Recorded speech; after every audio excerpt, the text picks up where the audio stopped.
Netanyahu had proposed this hexagon of alliances, and there are several countries that he's named: Israel, obviously India, Greece, Cyprus. But what is there in that for India? I think, as I mentioned before, India and Israel face the threat of Islamic terrorism. So that's definitely a challenge for both. And so the countering the radical axis is part of that, and India is definitely interested in it, especially since we know the attack on Mumbai, for example, demonstrated that Israel can provide intelligence to India during a crisis regarding these radical axes. Institutionalizing security cooperation, that's another part of the hexagon concept, which will help everyone as part of this group to share intelligence and increase their ability to deal with threats. And then they're supposed to coordinate across three pillars: security and defense, economic cooperation, and diplomatic alignment. And I think bilaterally, these countries with Israel are already doing this, and India separately, bilaterally, are doing this. But what Bibi is proposing is that instead of having these bilateral relationships, is to create a consortium of countries that are agreeing on these principles.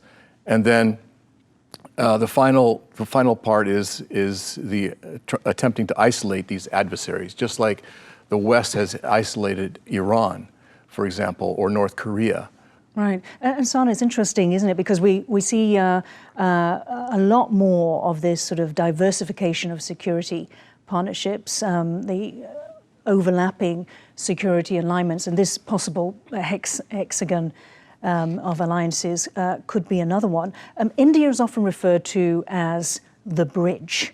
What do you see India bridging and balancing in this equation?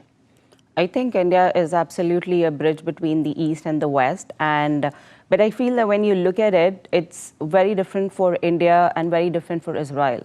For example, what Israel is looking at, first of all, it doesn't want to be seen as an isolated country.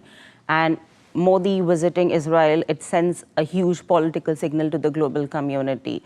So I think that also works for Israel in a lot of ways. But for India, I think the objectives, the rationale is totally different from Israel. What it wants is to balance Turkey and Pakistan, and specifically Turkey, because Turkey has been supporting Pakistan on Kashmir, and this has become unhidden in India's approach towards Turkey.